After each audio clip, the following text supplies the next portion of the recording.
हमारा टॉपिक है राजस्थान की प्रमुख प्राचीन सभ्यताएं। हम जानते हैं कि इतिहास को 3 भागों में बांटा गया है: प्राग ऐतिहासिक काल, आदि ऐतिहासिक काल और ऐतिहासिक काल। प्राग ऐतिहासिक काल वह काल जिसके लिखित में कोई भी साक्ष्य व प्रमाण उपलब्ध नहीं है, वो प्राग ऐतिहासिक काल। आद्य ऐतिहासिक काल वह काल जिसके लिखित में साक्ष्य व प्रमाण उपलब्ध है लेकिन उन्हें पढ़ा नहीं जा सकता, वह आद्य ऐतिहासिक काल। और ऐतिहासिक काल वह काल जिसके लिखित में साक्ष्य व प्रमाण उपलब्ध हैं जिन्हें पढ़ा व समझा जा सकता है। हम सभ्यताओं की बात करें जो कि राजस्थान की प्रमुख प्राचीन सभ्यताएं, सिविलाइजेशंस जो किसी समय अपना अस्तित्व रखती थी। इसे पढ़ने से पहले हमको कुछ टर्म्स हैं, कुछ पद हैं, उन्हें समझना ज़रूरी हो जाता है। जैसे कि BC, इसे कहते हैं before Christ. BCE, before common era. इन दोनों का ये अर्थ है ईसा पूर्व। जो टाइमलाइन है उसको 2 भागों में डिवाइड कर दिया गया है: ईसा मसीह के जन्म के बाद की टाइमलाइन और ईसा मसीह के जन्म के पूर्व की टाइमलाइन। यहाँ से टाइमलाइन आगे की ओर बढ़ती है और यहाँ से टाइमलाइन इस तरफ आगे की ओर बढ़ती है। ये दोनों टाइमलाइनें ऑपोजिट डायरेक्शन में असेंडिंग ऑर्डर में बढ़ती हुई जाती हैं। तो ईसा पूर्व, ईसा के जन्म से पूर्व का जो काल है उसे बिफोर क्रिस्ट या BCE, बिफोर कॉमन एरा कहते हैं, ईसा पूर्व। और ईसा मसीह के जन्म के जो बाद का जो काल है उसे ईसवी सन, एन्नो डोमिनी कहते हैं। अब हम प्राचीन सभ्यताओं को पढ़ रहे हैं, तो प्राचीन सभ्यताओं को पढ़ने से पहले किसी ने इनके बारे में अध्ययन किया होगा, किसी ने इनके बारे में जानकारी जुटाई होगी। तो उसके लिए राजस्थान में या भारत में विभागों का गठन किया गया होगा। तो हम पढ़ते हैं एक विभाग के बारे में जो कि है भारतीय पुरातात्विक सर्वेक्षण विभाग।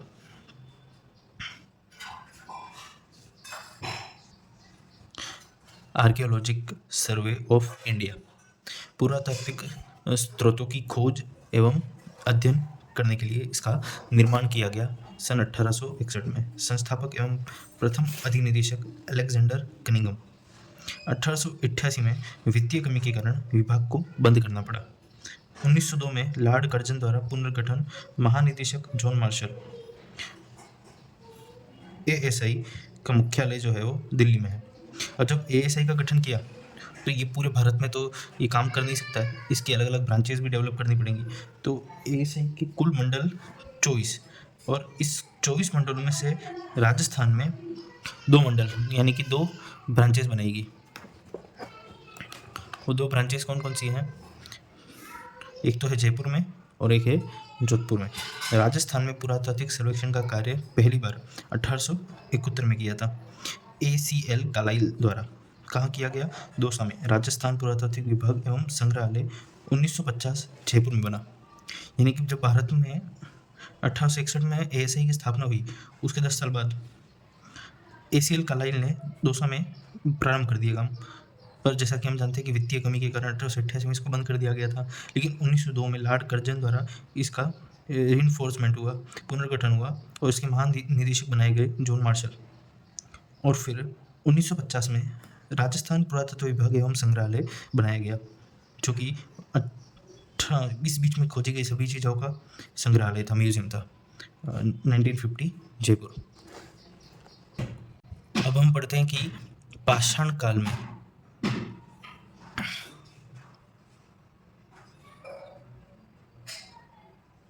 कहाँ पर क्या क्या चीज़ें खोजी गई थी। सबसे पहले हमें देखना होगा कि पाषाण काल 25 लाख से 3000 ईसा पूर्व का काल पाषाण काल माना जाता है। पाषाण काल को आगे 3 भागों में विभाजित किया गया है: पूरा पाषाण काल, मध्य पाषाण काल और नव पाषाण काल। पूरा पाषाण काल जो है इसे आगे और 3 भागों में विभाजित किया गया है: निम्न पूरा पाषाण काल, मध्य पूरा पाषाण काल, उच्च पूरा पाषाण काल।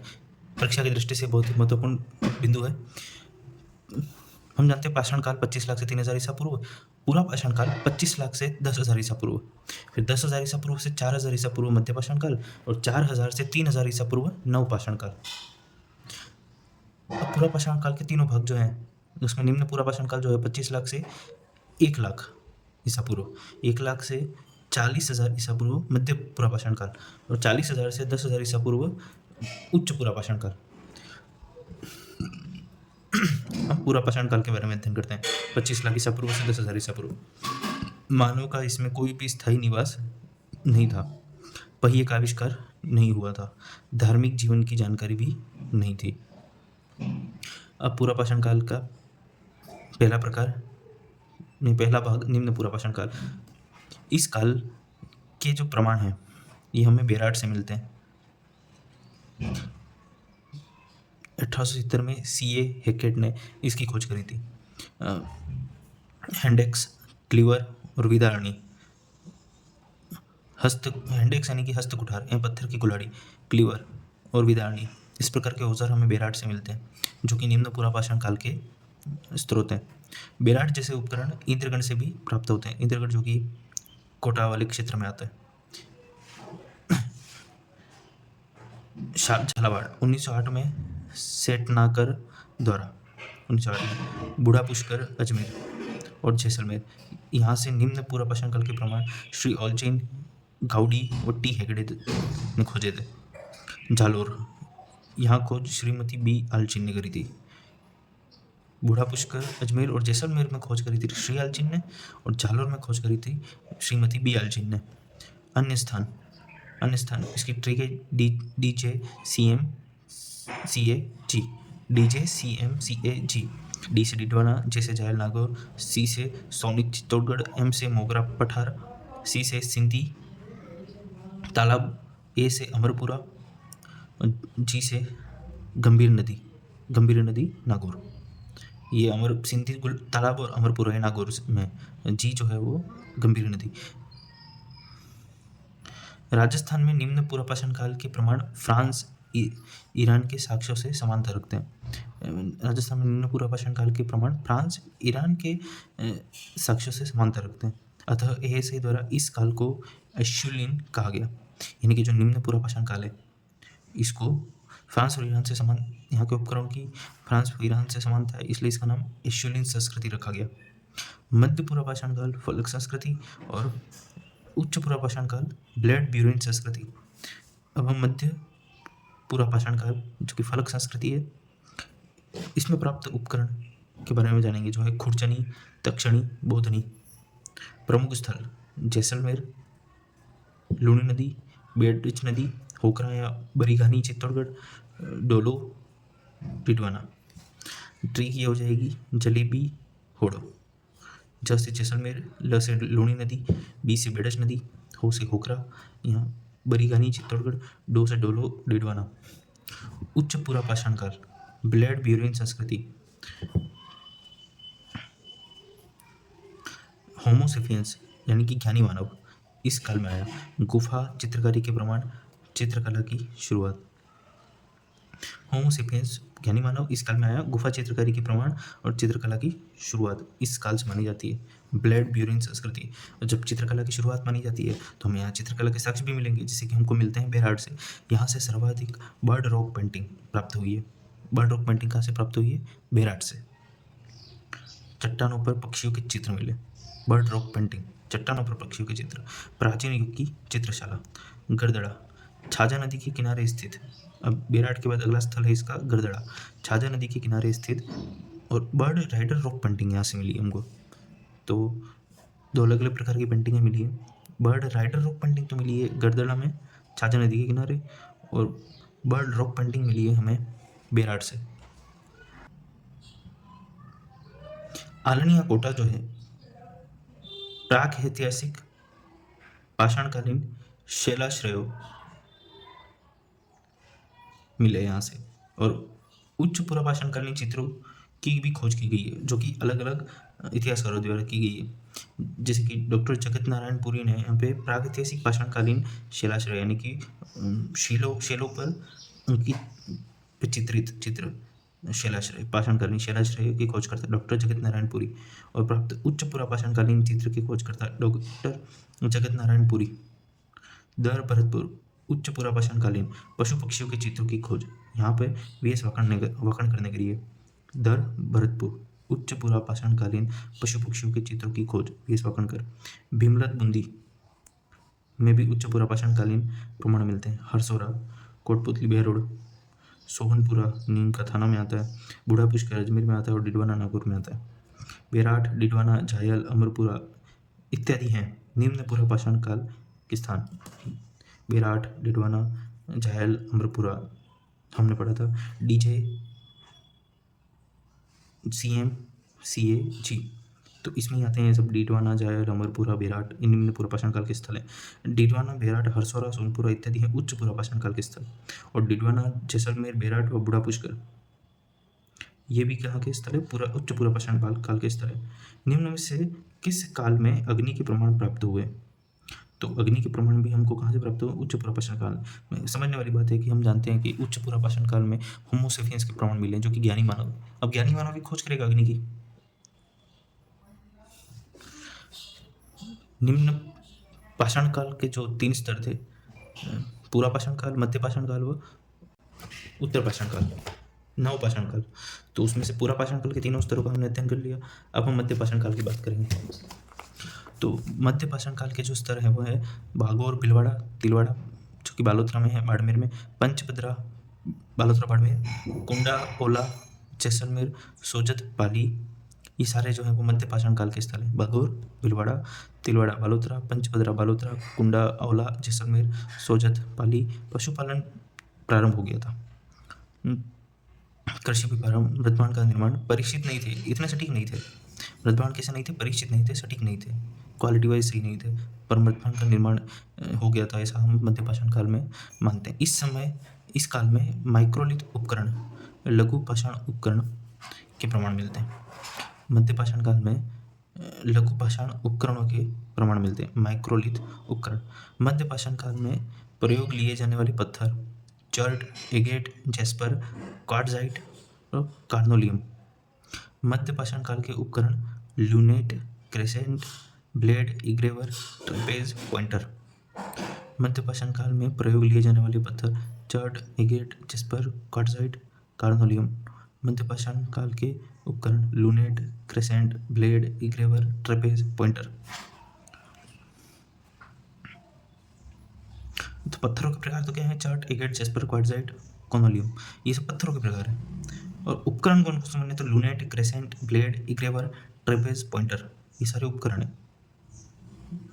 तो कंफ्यूज नहीं होना है कि पत्थर कौन सा है और उपकरण कौन सा है। तो पत्थर तो है चर्ट, एगेट, जेस्पर, क्वार्ट्जाइट, कार्नोलियम।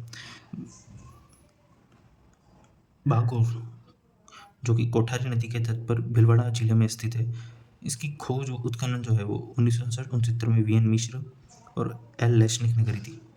सर्वप्रथम खुदाई महासतियों का टीला मिला है यहाँ से। भागोर से क्या मिला है? महासतियों का टीला। उपनाम आदिम संस्कृति संग्रहालय, प्राचीन संस्कृतियों का पालना या झूलना, महासतियों का टीला इसको कहा जाता है।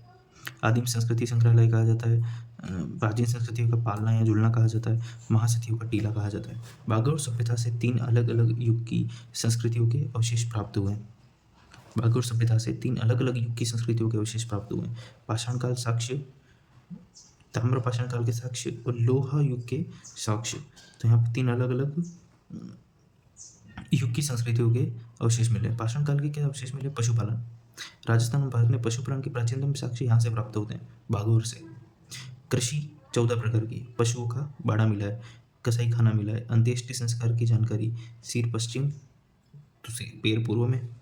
लघु पाषाण माइक्रोलिथ उपकरण, ताम्र पाषाण काल के साक्ष्य 5 सुई व 5 कुंताग्र तांबे से निर्मित, मध्य भाग में छिद्र। ताम्र पाषाण काल के साक्ष्य क्या मिले? 5 सुई व 5 कुंताग्र तांबे से निर्मित और जिनके मध्य भाग में छिद्र है। मृदभांड परीक्षित नहीं है, अच्छी क्वालिटी के नहीं है। यहाँ पे भी हमको मृदभांड मिले जो कि अच्छी क्वालिटी के नहीं है। लोहा युग के साक्ष्य 3 लोहे के उपकरण मिले और नर कंकाल मिला है, गले में हड्डियों की माला पहनी हुई है। लोहा युग के साक्ष्य 3 लोहे के उपकरण मिले, नर कंकाल, गले में हड्डियों की माला पहनी हुई है। अन्य साक्ष्य सिलबट्टा और आटा चक्की, अन्य साक्ष्य सिलबट्टा और आटा चक्की। तिलवाड़ा, बालोतरा, लूनी नदी के तट पर खोज व उत्खनन या ताम्रपाषाण कालीन साक्ष्य मिले। 1967 से 69 वीएन मिश्र, एल लेशनिक। साक्ष्य 5 आवास मिले, अग्निकुंड व राख के प्रमाण मिले, स्लेटी व लाल रंग के मृदभांड मिले, मानव एवं पशुओं की अस्थियां मिली हैं। पशुपालन माइक्रोलिथ उपकरण यहाँ से भी प्राप्त हुए। अगला काल है हमारा नवपाषाण काल, जो कि 4000 से 3000 ईस्वी पूर्व का है। इस काल को पाषाणकालीन क्रांति कहा जाता है।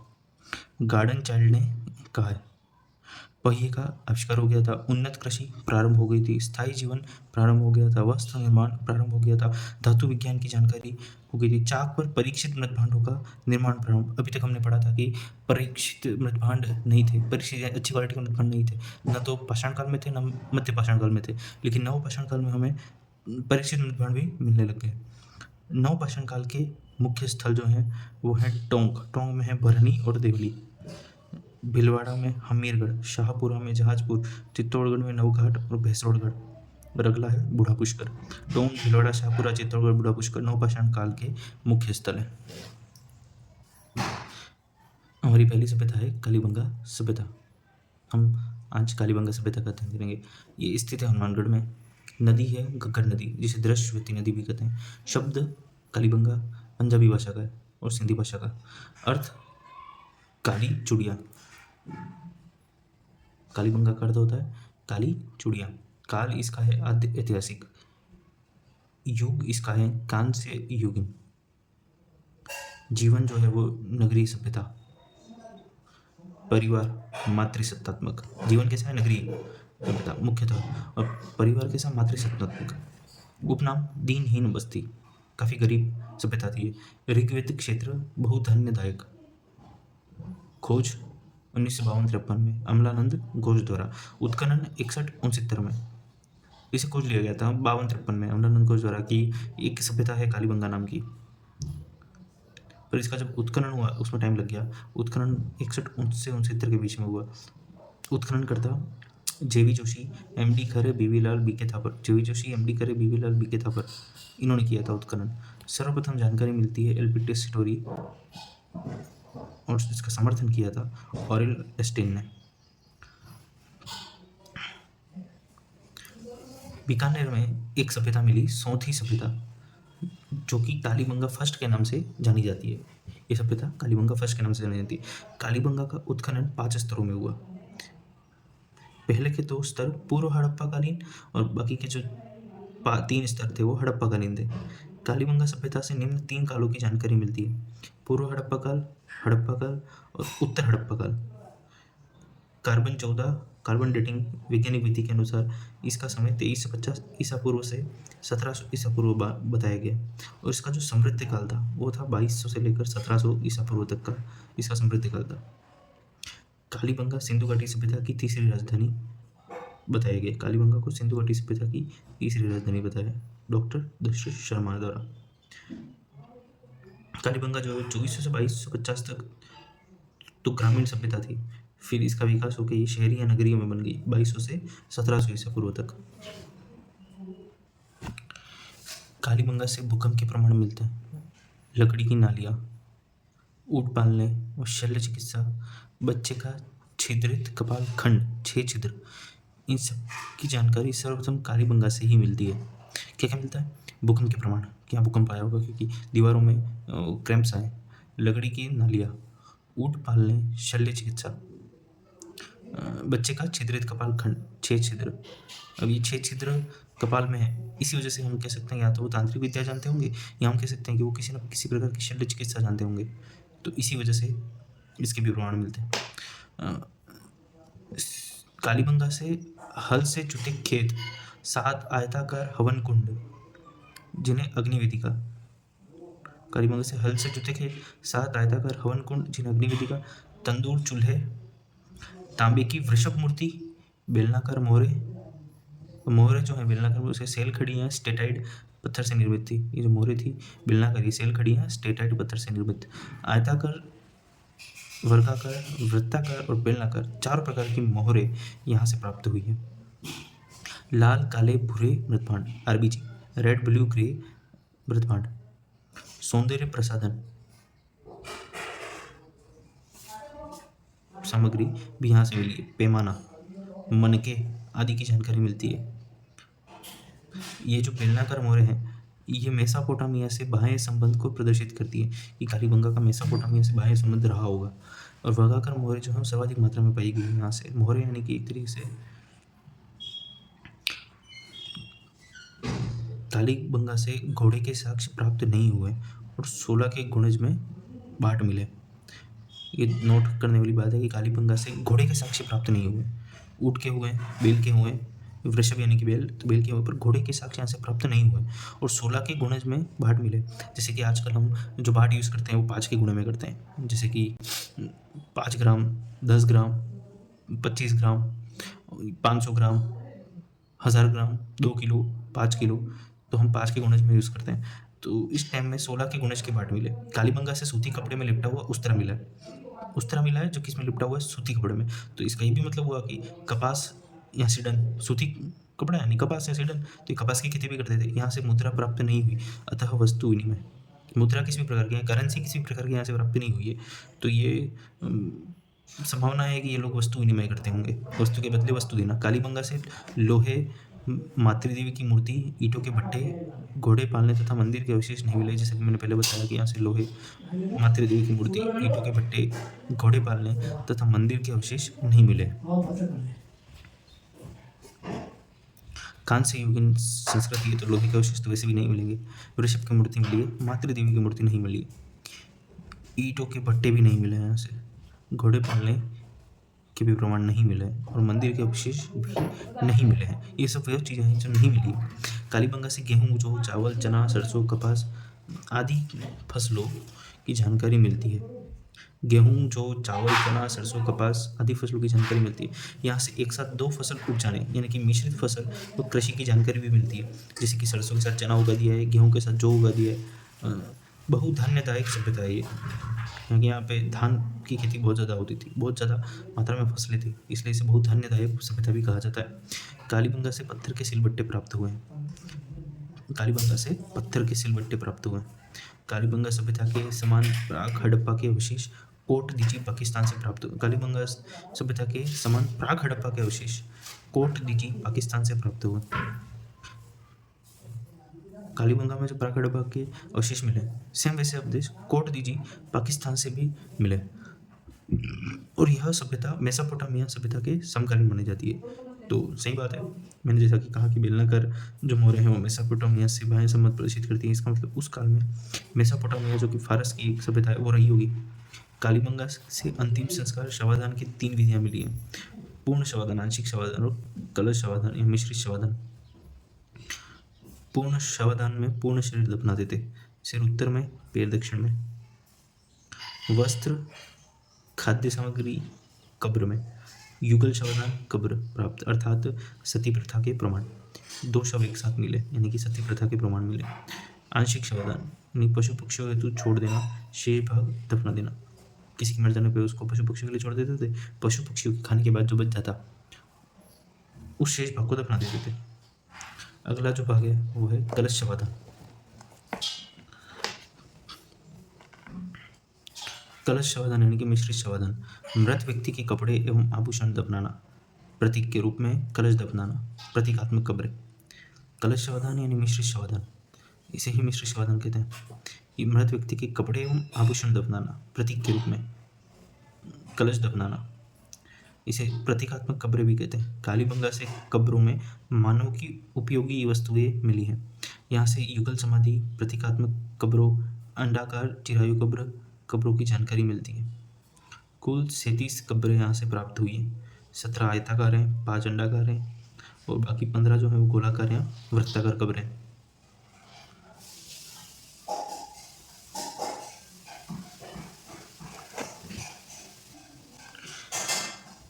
कालीबंगा का नगर नियोजन। कालीबंगा जो सभ्यता है इसमें जो सिटी थी, नगर था, उस नगर को सुनियोजित किया गया था पूर्वी भाग और पश्चिम भाग के रूप में। जो पूर्व का भाग था वो अदुर्गीकृत निचला या समतल निवास आमजन नगर प्रवेश पूर्वी भाग। अदुर्गीकृत निचला या समतल भाग था, निवास कौन करते थे तो आमजन, नगर प्रवेश पूर्वी भाग में। पश्चिमी भाग दुर्गीकृत या टीला जो कि इससे ऊंचा था, निवास अधिकारी या शासक वर्ग, दोनों भाग अलग अलग रक्षा दीवार परकोटे से घिरे हुए। कालीबंगा सभ्यता में सड़कें सड़कों पर काटती हैं, सड़कें कच्ची हैं, मकान सड़कों के किनारे चैम्प्स बोर्ड या ग्रेड या जाल विधि में बने हैं जो अधिकांशतः कच्ची ईंटों के हैं। किसके हैं? कच्ची ईंटों के। घरों की जो छत है मिट्टी और लकड़ी से बनी, वो ढलान नुमा है ताकि वहाँ से पानी नीचे गिर जाए। फर्श को ईंटों से अलंकृत किया गया है। फर्श को किससे अलंकृत किया गया? ईंटों से अलंकृत किया गया। जल निकासी के लिए नालियाँ एवं जल स्रोत के लिए कुएं हैं। जल निकासी के लिए नालियाँ हैं और जल स्रोत कुएं हैं। नालियों व कुओं में पक्की ईंटों का प्रयोग हुआ है। प्रत्येक घर में रसोई व स्नानागार मिले हैं। ईंट 4, 2, 1 लंबाई चौड़ाई ऊंचाई की है।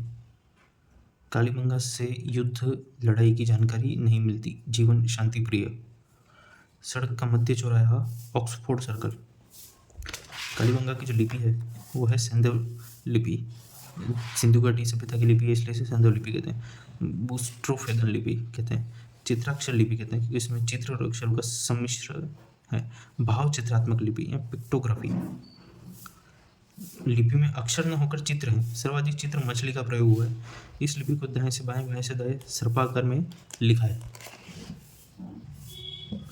कालीबंगा से शाकाहारी व मांसाहारी जीवन के प्रमाण मिलते हैं। पशु बलि, स्वास्तिक चिन्ह आदि की जानकारी मिलती है। डॉक्टर दशरथ शर्मा ने कालीबंगा सभ्यता को हड़प्पा या सिंधु घाटी सभ्यता की तीसरी राजधानी कहा। राजस्थान सरकार ने 1985-86 ईस्वी में कालीबंगा में राजकीय संग्रहालय की स्थापना की, क्योंकि यहाँ पे जो हमें प्रमाण मिले थे, ऐसे साक्ष्य मिले थे कि किसी और जगह पे स्थानांतरित करना थोड़ा मुश्किल था, तो यहीं पे हमने राजकीय संग्रहालय जहाँ पे हमें साक्ष्य मिले उसी के चारों ओर संग्रहालय की स्थापना कर दी। 1961 ईस्वी में डाक तार विभाग ने कालीबंगा सभ्यता स्थल पर 90 पैसे का डाक टिकट जारी किया था। 1961 में डाक तार विभाग ने 90 पैसे का डाक टिकट जारी किया। कालीबंगा के जो विनाश के जो कारण बताए जाते हैं वो बताते हैं नदियों के मार्ग का परिवर्तन, बाढ़। तो डेल्स ने ये दिया है मत कि यहाँ पे कभी बाढ़ आई होगी, नदियों ने अपना रास्ता बदल दिया होगा। भूकंप जो है वो रेक्स, भूकंप की वजह से इसका विनाश हुआ, ऐसा कौन कहता है? रेक्स। संक्रामक रोग कौन कहता है? KUR Kennedy. संक्रामक रोग केनेडी। जलवायु परिवर्तन, अमलानंद घोष और दयाराम साहनी का कहना है कि जलवायु में परिवर्तन हुआ होगा और इस वजह से इस सभ्यता का नाश हो गया, विनाश हो गया। डायग्राम द्वारा समझ लेते हैं कि ये रहेगा उत्तर पूर्व पश्चिम उत्तर दक्षिण हनुमानगढ़ जिला मुख्यालय। हनुमानगढ़ जिला जो मुख्यालय है उसके दक्षिण पश्चिम में कालीबंगा सभ्यता है, उसके दक्षिण पश्चिम में कालीबंगा सभ्यता है। और जो कालीबंगा सभ्यता है उसके पूर्वी वाले भाग में आवास मिलता है। उसके जो पश्चिमी भाग है उसमें दुर्ग मिलता है, जैसे कि हमने पहले पढ़ा भी है, पश्चिम भाग में दुर्ग मिलता है। और दक्षिण पश्चिम भाग, इसका जो दक्षिण पश्चिमी जो भाग है,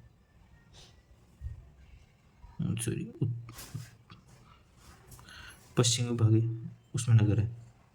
नगर उत्तर दक्षिण पूर्व पश्चिम, तो नगर का जो दक्षिण पश्चिम भाग है उसमें 37 कब्रों का कब्रिस्तान मिला है। कितनी कब्रों का? 37 कब्रों का दक्षिण पश्चिम भाग में। जुता हुआ खेत कहाँ मिला है? दक्षिण पूर्वी भाग में जुता हुआ खेत मिला है।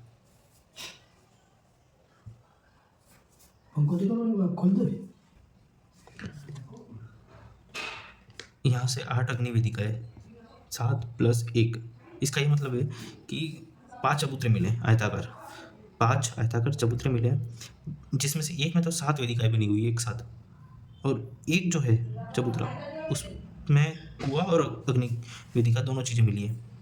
तो कुल पूछे तो 8 अग्निवेदिकाएं, जबकि एक ही चबूतरे पे 7 अग्निवेदिकाएं, बाकी की 3 चबूतरे खाली है। हाइड्रोसिफिलिस, छिद्रित खोपड़ी में रोग मिला है। सूती कपड़ा, ऊँट की अस्थियाँ मिली हैं ऐसे। हाथी दांत का कंगा मिला है।